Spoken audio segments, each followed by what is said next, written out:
And of course, when you see us here, you know we are here to discuss matters to do with the country. We are here to discuss politics. We're here to discuss sports. We have a show with Boniface Kimanzi, and we're bringing you exclusive content each and every day. So make sure you stay tuned.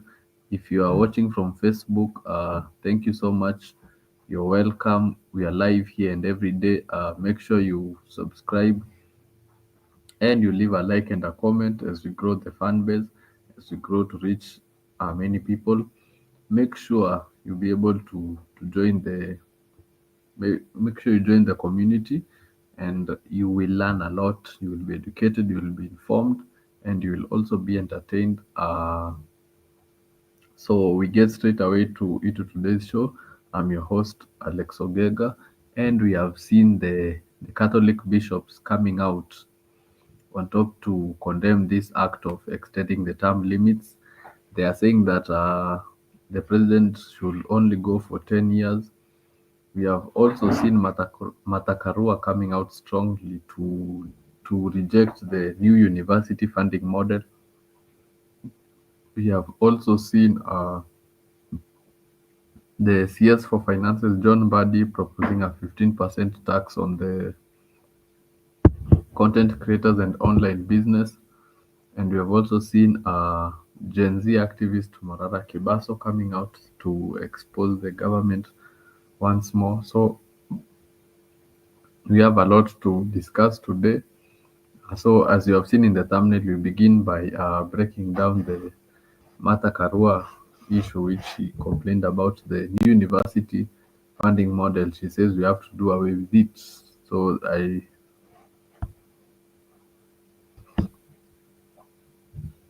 So this is the new university funding model, which has been suggested by, which was given by the presidency, and Matakarua says we should do away with it. So let us check it. As we see, it's divided into bands, and as you can see from there, the video uh, talks about the vulnerable students getting. So they said the economies are bottom up. So we see the vulnerable students. They receive a scholarship of 82%, and they receive a HELB loan of 18%. Household contribution 0%. The ones who are extremely needy get a 70% scholarship, 30% HELB loan, and 0% household contribution. Then for the ones who are needy, 53% scholarship, 40% HELB loan, 7% household contribution. So and the less needy 38%, and the HELB loan 55%, and household contribution 7%. So the reviewed formula, it's divided into 5 categories. So and so the let us just go through the bands.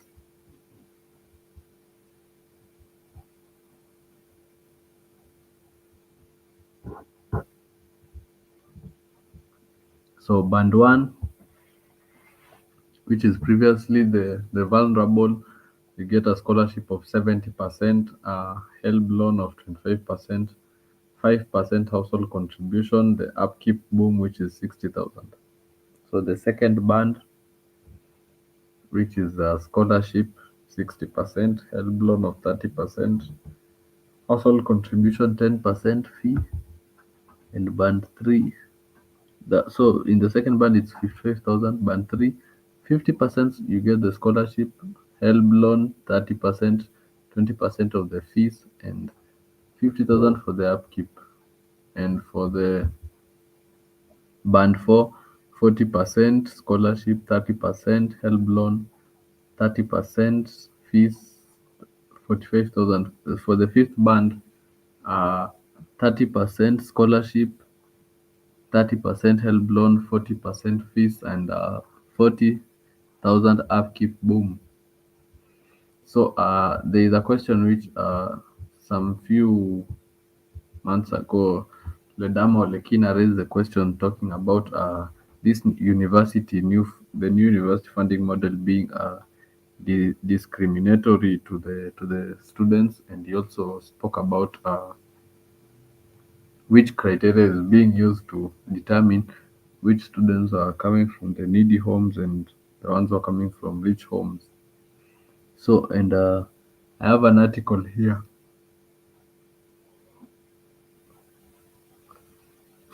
It talks about the chiefs and the local pastors will play an integral role in identifying various categories of students through a system known as means testing instrument developed by the Higher Education Loans Board (HELB). So the chiefs and the local pastors are the ones who are going to identify categories of students through a system known as means testing instrument. So based on this, a student will get different levels of funding in form of scholarship, loan, and household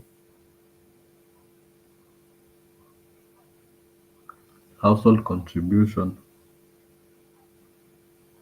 In order to determine a student's level of need, HELB will use these parameters: parent background, gender and course, school type, expenditure on education, family size and composition, marginalization, and person living with disabilities.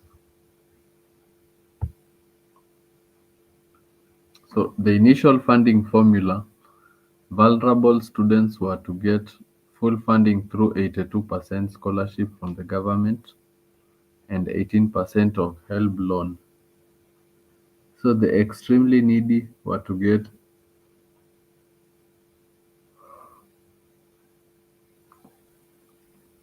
70% scholarship and 30% HELB loan. Households of students in categories of vulnerable and extremely needy were not expected to raise any amount. So the needy were to get 53% scholarship and 40% HELB loan. So let us go through the band.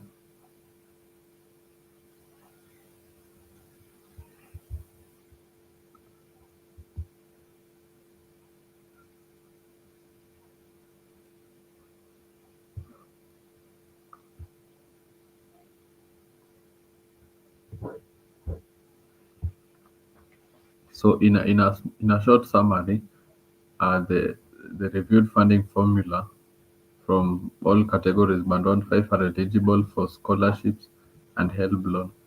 Then all households will have a certain percentage of fees to raise. Consequently, there will be upkeep boom for each category.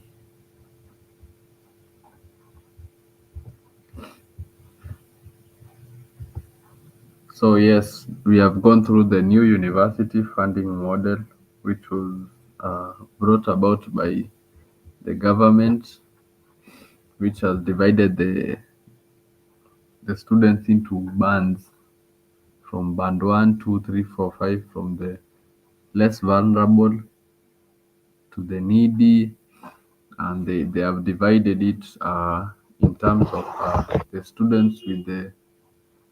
students who are the most vulnerable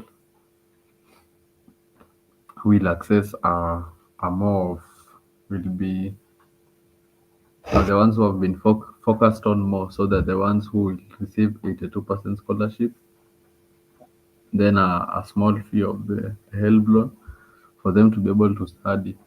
And so for me, what I think is that you can look at it this thing this way. Of course, from what you have seen from the government is that anything they are raising to the public,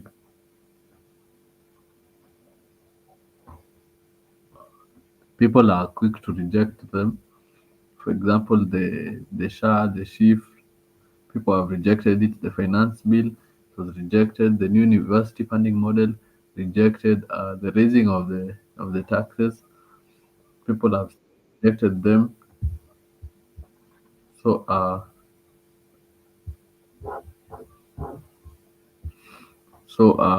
from what we have seen is that the the university funding model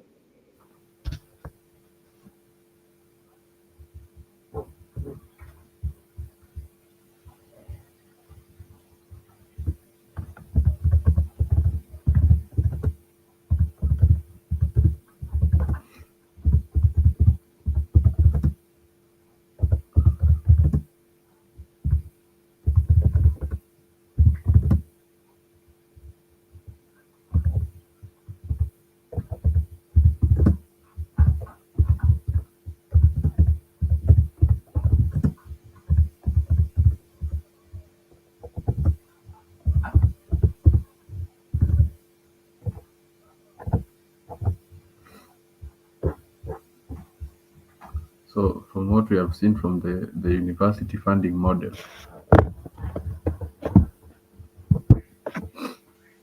so and from as I was saying before, everything that the public is trying, everything the government is trying to, the ideas they're trying to implement, the public is quick to reject all of them, even though maybe it might be good or bad. But I think,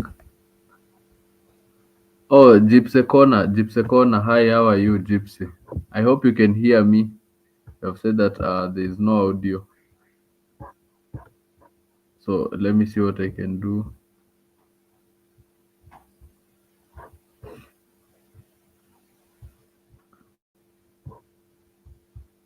Gypsy Corner, can you hear me? Tell me there in the comments. Is my audio clear? Yeah, thank you, thank you. So as I was saying, Gypsy, Karua has come out strongly to say that we should do away with this the new university funding model. Uh, it's fine now. Thank you, Gypsy. So as I was saying before, Martha has come out strongly to say that we should do away with the new university funding model. So that is what I was trying to break it down. And from what we have seen is, from what we have seen is, everything the government is trying to, the ideas they're trying to implement, they're not going down well with the citizens. For example, the Social Health Authority, the SHA, the SHIF, the Adani deal, people have rejected it, the finance bill, and everything they're trying to put across the citizens have rejected it.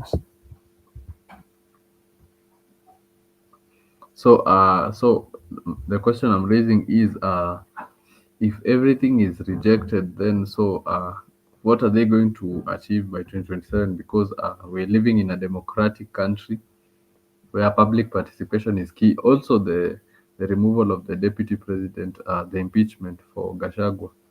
The people did not want him to be impeached alone because the slogan at that time was "Kufa dereva, kufa makanga," meaning if one dies, they die all. They go down together. But anyway, let me not digress. As I was saying, and then this new university funding model, it's starting from the I think KCSE 2022. I stand to be corrected. I think from then, that is what is going to be. That is the so what is going to be talked about. So my take on this is, it has both sides, an advantage and a disadvantage. We know education is very key in this country, something which has to be heavily invested.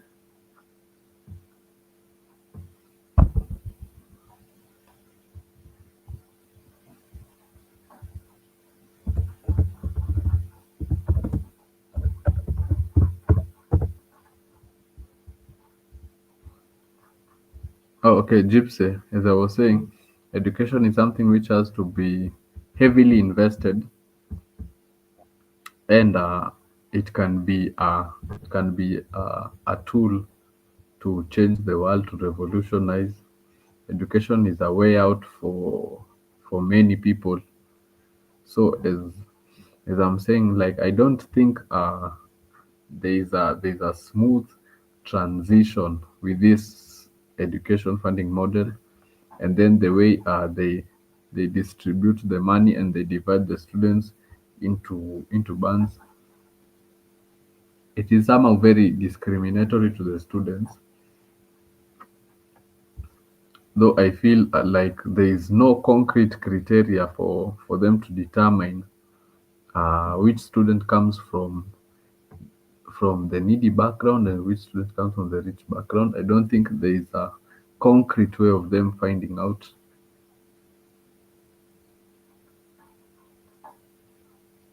So, Jeep Second, I see in the comment section are saying, okay, it's well, everything is being rejected.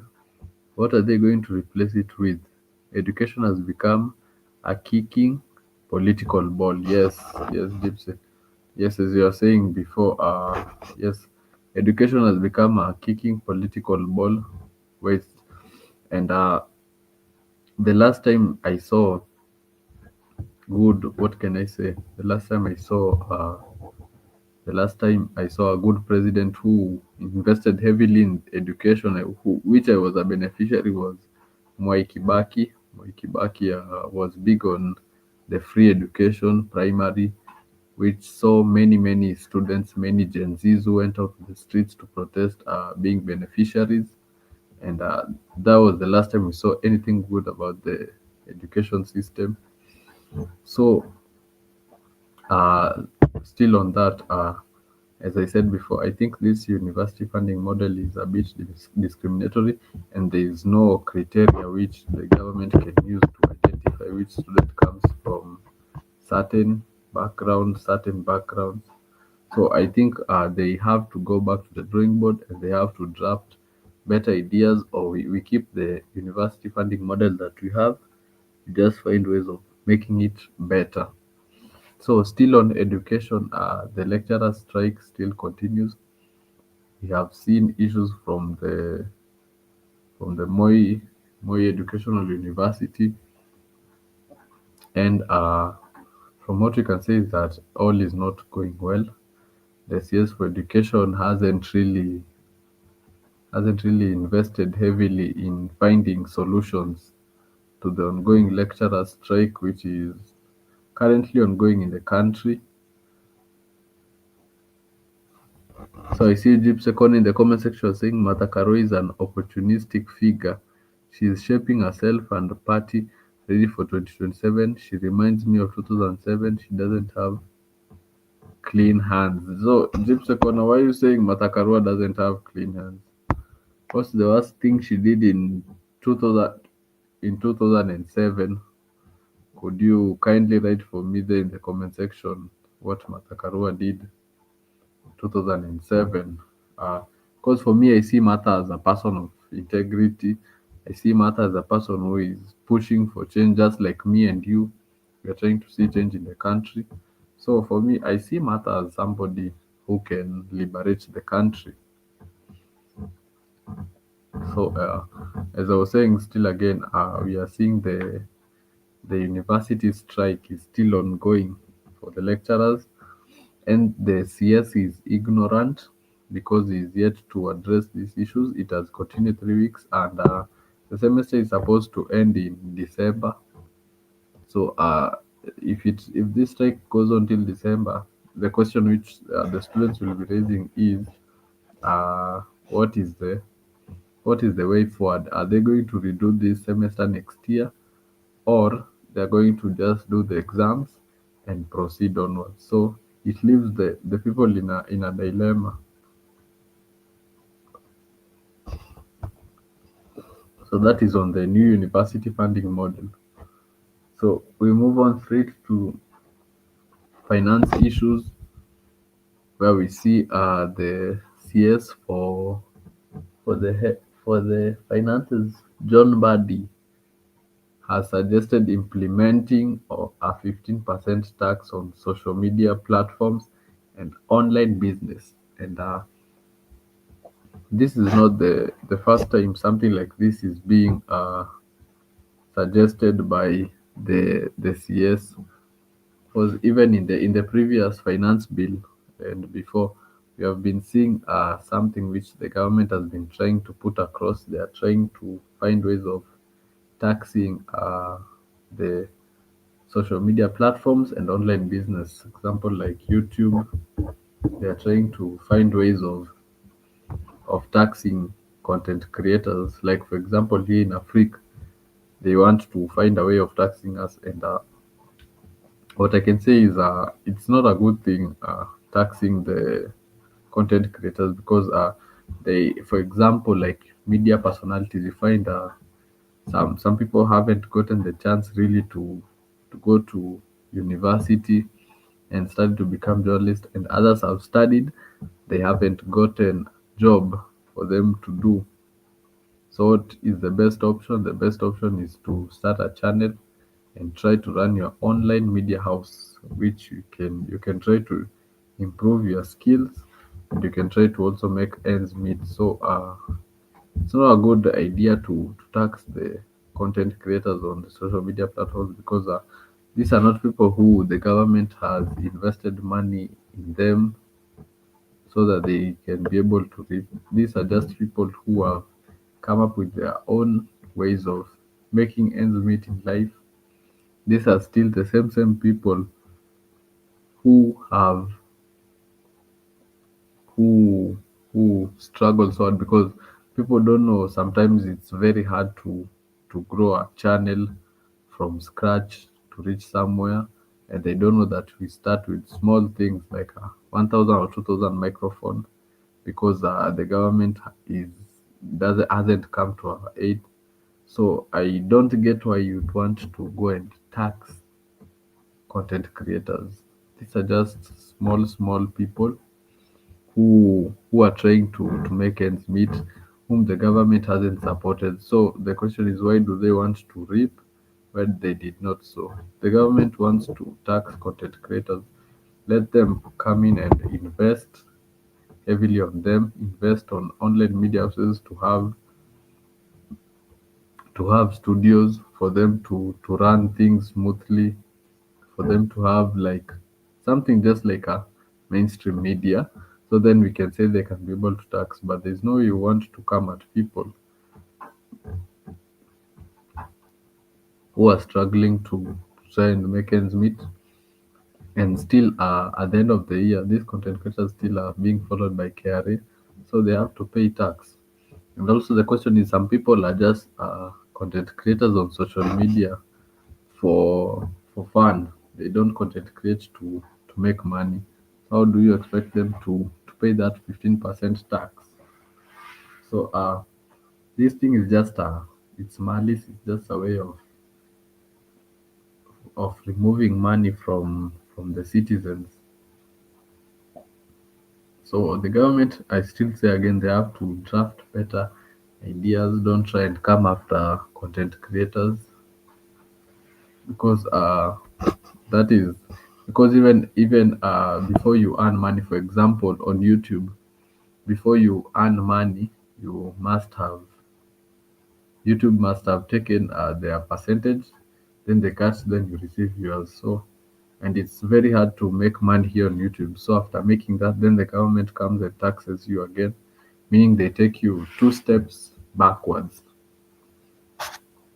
So, and the third thing is we have seen the fuel prices remain unchanged in EPRA latest reviews for November. So the fuel prices, they have remained stagnant in the Energy and Petroleum Regulatory Authority. So the prices of super petrol, diesel, and kerosene have remained unchanged from last month, according to the latest review by Energy and Petroleum Regulatory Authority, which they announced on Thursday.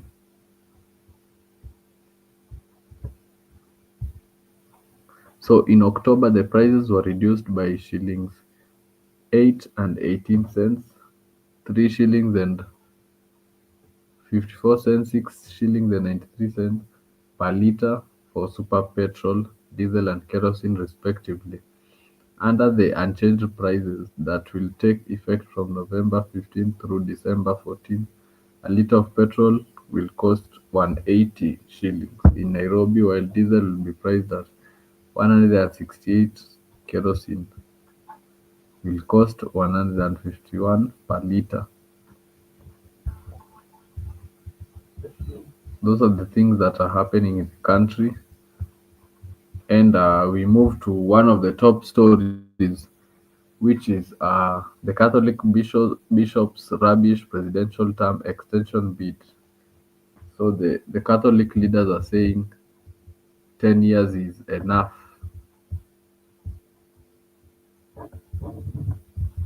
So this is what they have to say. So the Kenya Conference of Catholic Bishops has rubbished the proposal to increase presidential terms from 5 to 7 years. The Constitution of Kenya, Bill 2024, which was sponsored by the Nandi Senator Samson Cherargei, seeks to amend Article 136 of the Constitution, giving not only the President but also governors and MPs 7 year terms. Addressing a press conference in Ruaraka, Nairobi County on Thursday, Catholic bishops condemned the proposal as selfish and baffling.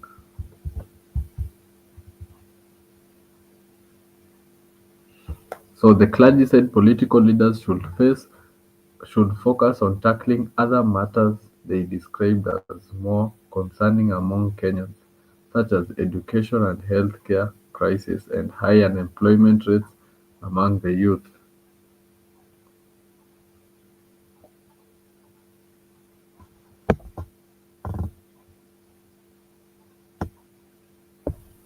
So yes, that is Samson Cherargei's motion, which he wanted to activate and Article 136 of the Constitution. And so it's a good thing that right now that we are seeing the church coming out strongly to be able to condemn things that are happening. And there's an English quote which talks about saying, whenever you hear the dog bark, the owner is not very far.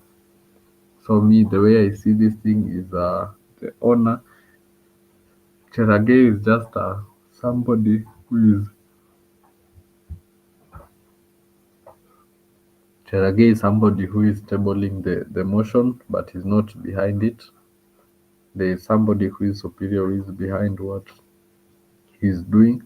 He's trying to manipulate the constitution to extend for 7 years, and there is no need of us extending our presidential terms or governor or the senator, and they are not doing anything substantial.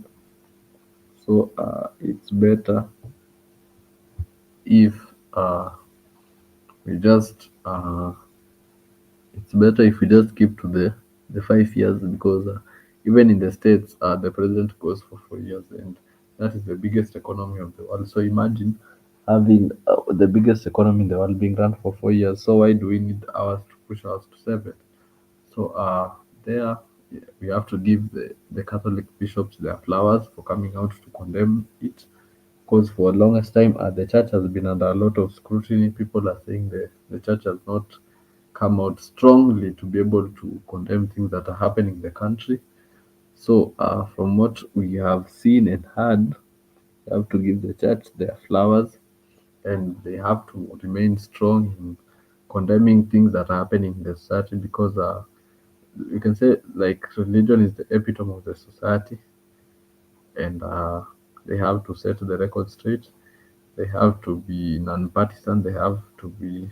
They don't. They should avoid being biased, so that they can also improve their credibility, because nowadays the churches have lost their credibility in the country.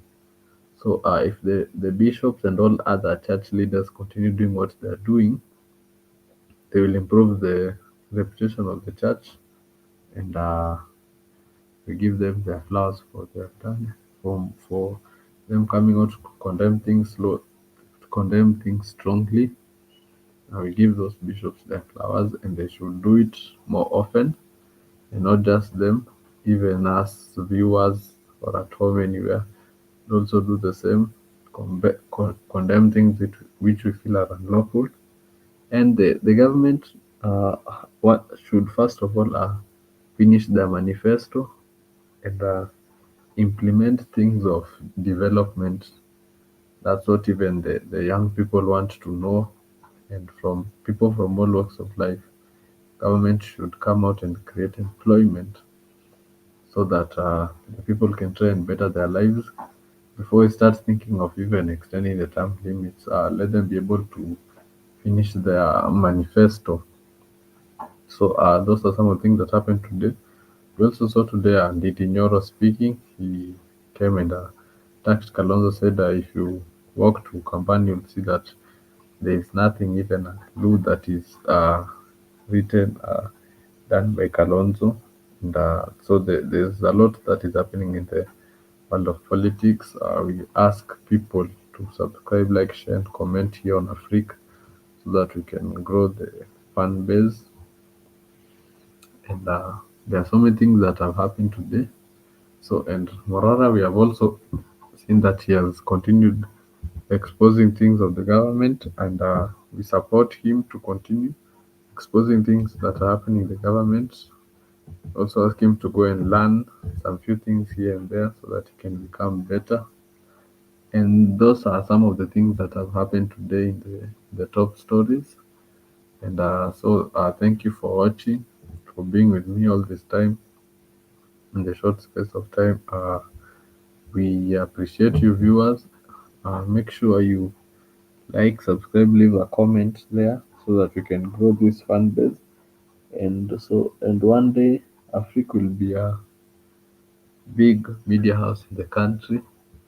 And for you who are watching at home, we thank you for creating time to watch this live or to hear. And we shall see each other. Remember, we have shows running. We have Bimba La Afrique with Boniface Kimanzi. We also have Mzalendo Uncensored. And we have 60 minutes top stories with me. Thank you. It has been great. Till we see each other next time. Bye. And have yourselves a nice day.